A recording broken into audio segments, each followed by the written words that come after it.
Is it time for another sip of our tea? Because we got more to talk about. Y'all, let's talk about EMTALA. EMTALA who? EMTALA. What has an effect on your genetic makeup is your exposure, is how your race is treated. Y'all got the difference? It is not that you are Black, but it's because you are Black having a Black experience in America that you have certain outcomes. Because race, as we know, is a social construct. There is no biological basis for race. Ladies and gentlemen, we have successfully been draining the brain. My gosh, where is the humanity? Hey, you guys, thank you for stopping by. If you are looking for a place where you can get accurate, up to date medical information, this is the place for you. If you haven't checked out episode number 1 in What in the Health Crisis is Going On, then what are you waiting for? Make sure you check out that episode. Today, we're going to focus on the edition on women's health. Thank you so much for joining us, and don't forget to do it. Click subscribe. Y'all, we have a lot to talk about. I am Dr. T, and I am here to give you the medical updates on what the health crisis is going on. And I'm going to do it in just over a minute because I got a lot to say, you guys. We got a lot to talk about. So why don't you get comfortable? Do you know that there is a mass exodus that's happening? Well, you haven't felt the wave quite yet, but the wave, or rather the tsunami, is coming. And this is why you should be aware. So let's talk about the brain drain.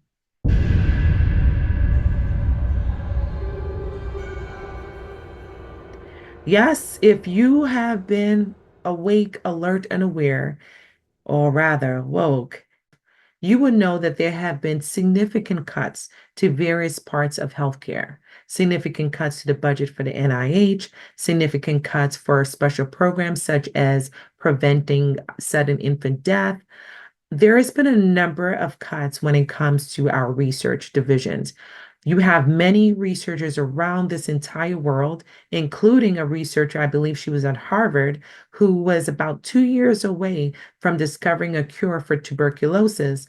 But guess what? Her funding was cut. So we will never know whether or not we can get a cure for critical diseases like tuberculosis, advanced research that was happening for ALS. All these things have come to a sudden halt. And need I say, the halt for progression when it comes to maternal health. And so, how have scientists responded? Or rather, how have other countries responded? Other countries have responded by doing what anybody else would do. Come on over to my place. Other countries like China, like Canada, like Europe are saying, come on over to my place. And they are out there and they are definitely wooing the researchers and the scientists, the brains of this entire country, the forefront people when it comes to technology, when it comes to advancing sciences, creating cures, creating technology that people who are otherwise able can become more and more functional. Yes, ladies and gentlemen, we have successfully been draining the brain. There was a recent 60-minute special that mentioned a survey that was done for researchers. And as a part of that survey, they were asked whether or not they're actively looking for jobs in other countries. And about 75% of our top researchers admitted that they are actually interested in looking at potential job opportunities in other countries. I will definitely say, and I don't remember where I saw this report, and I will, if I find it, I will tag it in the description. But there was another report that said that the application rate of physicians from the US who are applying for jobs in Canada have astronomically increased. I think the number was like 400, over 400% increase. Like you're talking about a massive shift. The question I want to ask you is what happens when all of your scientists and best top doctors, your specialists, leave the United States? What kind of care are Americans going to receive?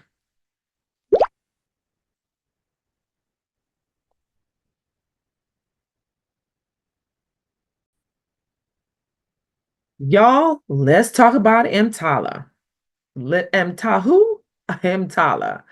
So, EMTALA is a very important law because it's a law that basically said, as I mentioned, that anyone who shows up to an emergency room deserves care. It's a basic human right. Well, lo and behold, what a tangle, nasty web we when an administration has now rescinded EMTALA when it comes to women who are seeking care for a potential pregnancy loss. And so the unfortunate part about it is essentially what they are doing is rescinding the previous law that mandated that even if you're in a state that doesn't have the approval for ABs, that now that you can show up at a hospital, and if unfortunately, and you've heard the stories out there, women who are showing up at the doorsteps of emergency rooms at DEATHS door, right? And they are then able to receive care because of EMTALA. EMTALA is what allowed for, even in the most conservative states, to still provide care for those who were essentially DYINGing. We're not just talking about elective ABs, we're talking also about people who are having spontaneous ABs, women who are experiencing ectopic pregnancies, and we all know that ectopic pregnancies are not viable pregnancies. They cannot survive outside of the womb. A pregnancy cannot survive outside of the womb. Do y'all need God to come down and tell y'all how he designed us? It just can't. And when it occurs outside, it puts the mom at risk for DYINGing. And so now with the rescinding of this law, it basically says if she shows up and she's DYINGing, you ain't got to take care of her.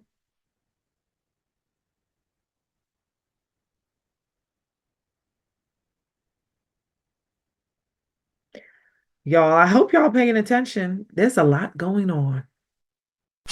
And while we're talking about pregnancy, let's get into that Adriana Smith story just for a little bit. If you haven't heard about the Adriana Smith story, definitely please go look it up because this is going to be, I would say, a critical case when it comes to what ultimately happens to women who pass away and happen to be pregnant. So the sad part about her story, and maybe I'll get into that part in another episode, is really how she ended up DYINGing anyway, which probably in of itself does have some disparity, racial disparity issues as to why her headaches weren't taken seriously. And ultimately, the end of her journey here on Earthside resulted in her passing away. But the hospital has continued to keep her alive because of the heartbeat law in Georgia that says that if there's a heartbeat, then you can't in any way conclude that pregnancy. But the state of Georgia denied Adriana her bodily autonomy and dignity in death. In the days and weeks that followed, her family found themselves in a desperate battle with Emory Hospital.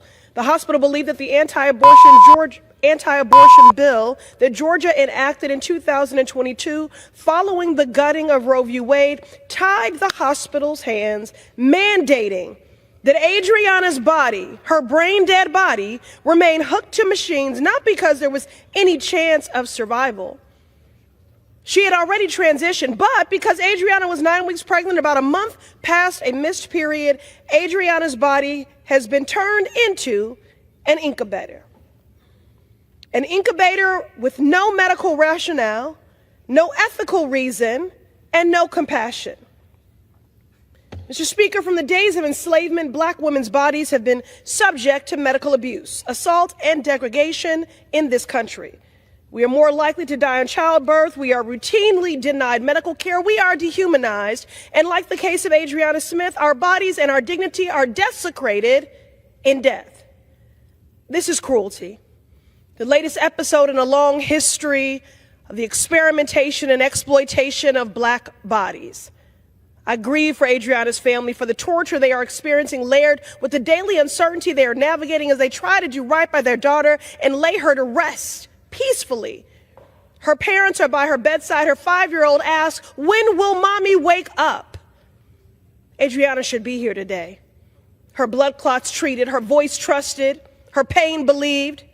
She should be decorating a nursery for her little son with her family and celebrating her son's last day of kindergarten. But Adriana's body lies hooked to machines in a hospital bed as part of an unjust medical experiment for more than 3 months.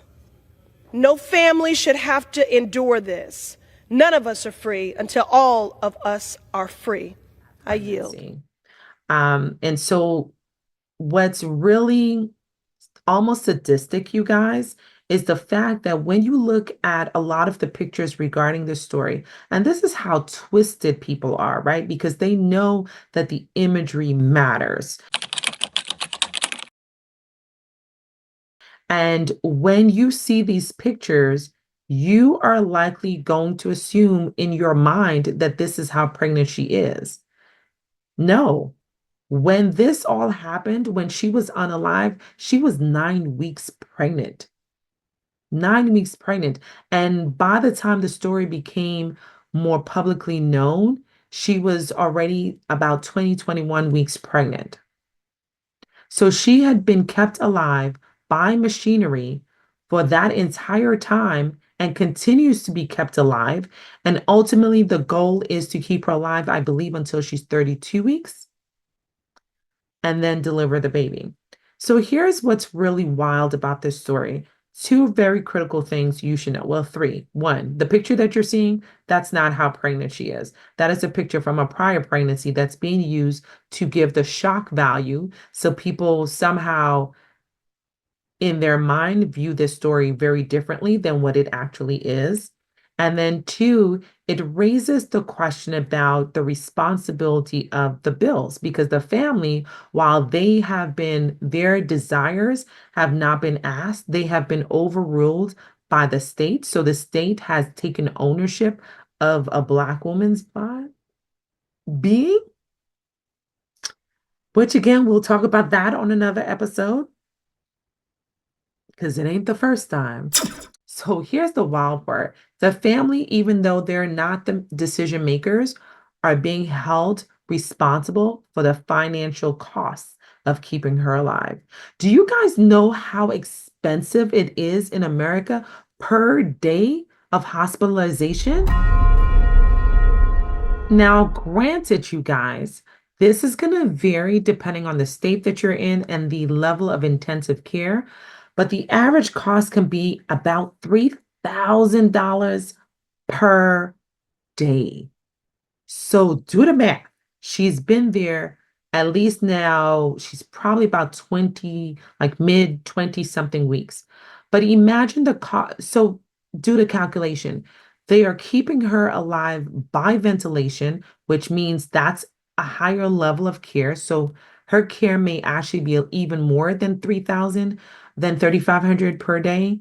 But she is going to be on that care from 9 weeks pregnant to at least 32 weeks pregnant. Y'all doing the math? Oh, let's do the math together. I'm going to do the math, and I'm not going to do the math in my head right now because your girl is tired. But let's say an average is 3,500, right? Hold up. Let's get this. Let's get this calculation working. Let's get it working. Okay, so if we're doing let's just do from 9 to 32 weeks. That's what, 23 weeks? Did I do that right? Yeah, 23 weeks. Okay, so we're doing 23 times the 3,500. So y'all, just for the average cost, not including the higher level of care, whether it's a respiratory therapist, the nursing care, the supplies, $80,000, y'all. 80,500.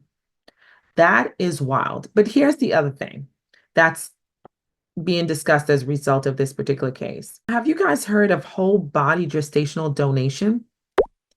Yeah, that's basically what this is. And this concept is not new. This concept has been around as early as the 1980s. It hasn't caught on because most physicians are not in support of this policy or this ideology, but it's essentially the concept of using unalived individuals who are brain unalived, but their bodies are otherwise healthy to be gestational carriers. And the logic is to decrease the financial cost of surrogacy. Oh my gosh, we're so twisted. We are so twisted. Like my gosh, where is the humanity? This, oh, it is so wild. Now, the proposed policy was with the person's consent. This is not with her consent. She has not consented to this. And this probably has a lot to do with the melanin of her skin, but she has never consented to be a gestational carrier. There are ethical issues. And what's really wild, do you guys remember the Brittany Watts story? Like we talked about the Brittany Watts story a while back. Let me hit y'all up with a clip. What I read is that in Ohio, there is a law, right, that is supposed to be protecting. Really, it was created to protect against grave digging, right? It was called something like harm to the corpse law. And that's why it Mhm. was created so that people would stop stealing corpses or even doing things to corpses after they passed, right? Whether they be things, unmentionable things we want to talk about. Since Roe versus Wade, there have been a lot of ways that when you kind of police a woman and kind of even try to criminalize her for getting pregnant and what happens thereafter, you've seen a lot of the creative ways that this can come across and kind of put women in a really bad way. So this woman was pregnant. She was 22 weeks, which is 5.5 months ish. And she had gone to the hospital 3 times because she was worried about the state of her pregnancy. She was told, from what I read in the verbiage, that she was told that her pregnancy was non-viable and therefore went back home every time without any treatment or a plan. Then she miscarried in the toilet. When she went back to the hospital after that, bleeding and worried, they asked her where her baby was, and she said she left it at home. And therefore, subsequently, a nurse called the police. She heard nothing for 10 days, something like that. Then, when she heard something, it was the police who showed up at her door arresting her. So here's the thing about the Brittany Watts story. Part of the reason for the charges being brought forth was because in the state that she's in, which I believe was Ohio, there is a law that protects how a corpse is taken care of, right? So how you dispose of a corpse is legally bound.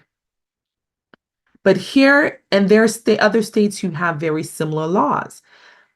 But now you're having states looking into utilizing that same corpse that they said that they created these laws to respect and to give humane treatment to, except when it comes to women and pregnancy.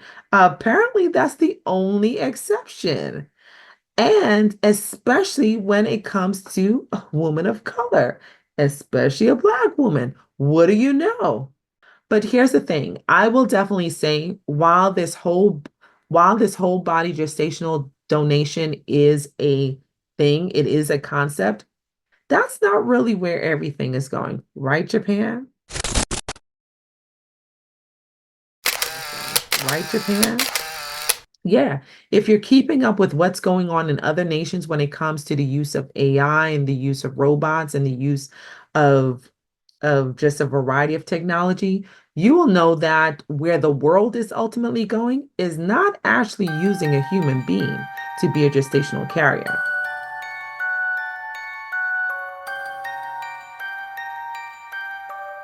Yes, we have come to the point where we believe as a world society that it's okay, that pregnancy is so important and not just dealing with the reasons why women are not getting pregnant, but just dealing with the pregnancy itself. It's just so important that that we are willing to utilize technology to produce human beings.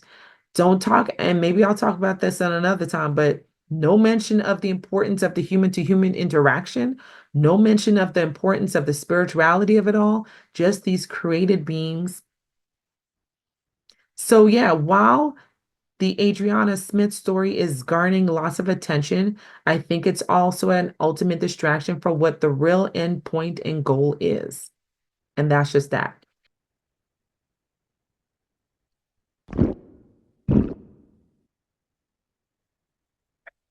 So, you guys, while there has been a lot of kind of doomsday feeling, that's really not the point of this. It's just really to keep you informed so that you know how to move and how to groove your way through some of these barriers, okay? But let's leave on a little bit of a brighter note. So there has been another bill that has been proposed in Congress. And so what is this bill? In a very rare occurrence, there is a bipartisan bill that was brought forth recently to the Senate. And basically, this bill is called the Supporting Healthy Moms and Babies Act. The goal of the bill would require private insurance companies to fully cover all childbirth related expenses. I mean, why is this not just a given? And so those expenses will include prenatal care, ultrasounds to the point of delivery, postpartum care, including mental health services. So why again haven't we been doing this already? That's a whole other conversation. But essentially, these are services that are already covered by Medicaid, because again, Medicaid is the gold standard. So hopefully this will get passed, and individuals who are on private insurances won't have to deal with some of the barriers to adequate maternal health care as they have been currently experiencing. So hopefully this leads not just to affordable health care, but also higher quality maternal health. That's really what we want to get to. All right. So now that I've laid out all the major changes that are being considered in Congress so that you can keep your ears to the ground, because I've been keeping my ears to the ground for you guys. What are your thoughts about some of these changes? Do you think that they're going to pass? Do you think that there may be some changes as these bills get debated in Congress? Do you think that these are shoo-in and we're probably going to be dealing with a lot of major changes when it comes to the healthcare industry? I'm interested to know what are your thoughts? What bills do you agree with? Maybe you do agree with some of these bills. And if so, why do you agree with them? And perhaps you disagree with some of these bills. And if so, why do you disagree with the bills? Or what issues do you recognize when it comes to some of these bills? I want you to leave your comments below. This is a community. We've been sitting down like family and having this conversation together. Now I want to hear from you. I've been talking for a little bit. Now I want to hear from you. So make sure you leave your comments below. Let us know what your thoughts are. And maybe you are someone who may have a solution. Do you have a solution to some of these healthcare problems?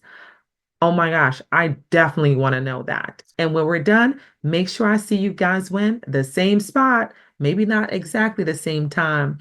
And I'm looking forward to seeing you win on the next episode.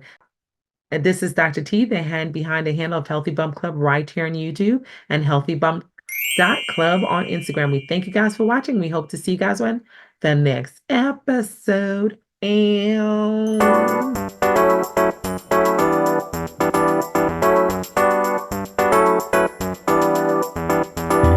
this is Dr. T, just a friendly reminder. Don't forget to comment, like, and share. And go ahead, why not? Click that subscribe button. Help us to get to the next 1,000 subscribers. We thank you guys.